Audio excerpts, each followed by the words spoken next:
That's weird. You ain't using a hyper carry deck, let alone a meta deck. Are you sure about that? See this? And this? And this? And this and this and this? This is the most successful deck on the first month of TCG Discord tournaments. Most successful? But I don't even recall playing against that deck on co-op matches. Me neither. But stats don't lie. Don't worry, I think this is only my third time playing this deck. I'm likely to make misplays along the way. Today, we will be looking at how to play around freeze decks in general. This is not about what kinds of decks that counters the freeze comps, but rather, the plays and micromanagement you can do against freeze decks. This does not guarantee you a win, but it will give you a good chance on maneuvering against those annoying frozen status. Hey Traveler, in this team comp, you should almost always use my elemental skill first before officials so that the hydro application will apply first at the end of the round. Shut the fuck up. I didn't pay you to think, I paid you to fight. As Rodia said, you should almost always use Rodia's elemental skill before officials so that you won't be wasting the electro status on officials on cast electro application. Usually, freeze comps run Shinchio as their hydro applicator because you can apply hydro and cryo status on a single attack. So generally, you want to attack as much as possible during the first round. If you are using the kind of deck that uses Paimon, Libin, or any equipped cards, it is best to save them and use them later when you actually get frozen, so you won't be wasting any dice by ending the round prematurely.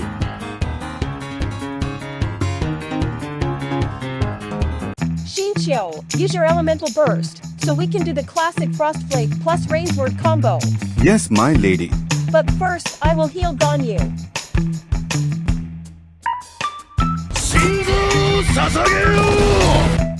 I find Ganyu Freeze to be the hardest one to play against among all the freeze teams out there. Their turn pretty much goes like this.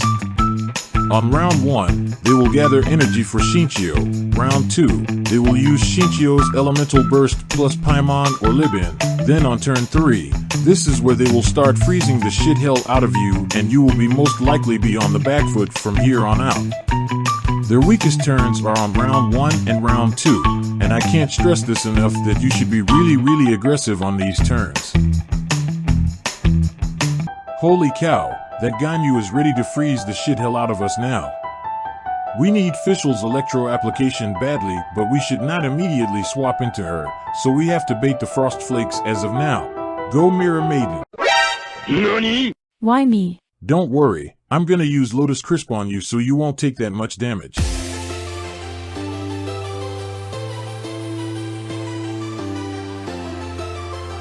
Hey yo, what the fuck? What the fuck? Why did he swap? Is he trying to tank with Shinchio? But I can swap into Fischl now because he can no longer freeze me. What if he is trying to bait you to swap into Fischl, and he actually has quick swap card in his hand for a surprise freeze? Nah, this is just a co-op match, not a tournament. He can't be thinking that far ahead.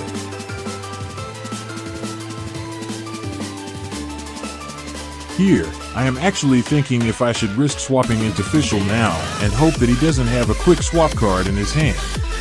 I ultimately decided to do so because the reward outweighs the risk greatly in the current situation. And it actually paid off luckily.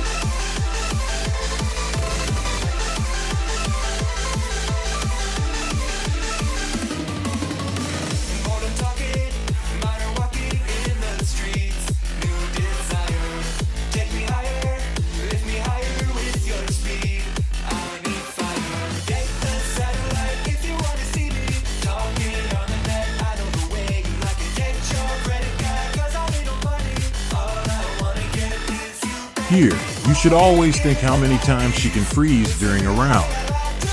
This round she can freeze twice, and you should take note what character you don't want to get frozen.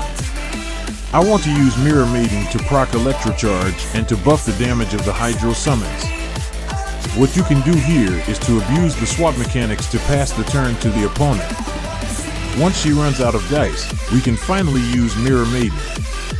This is the most important skill you should incorporate in your games when fighting against freeze decks.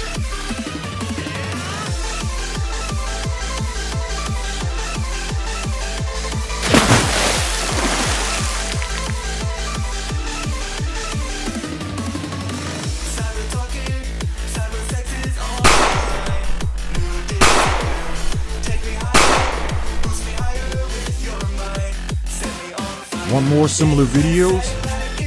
Try this video here. Also, don't forget to like and subscribe. See you there.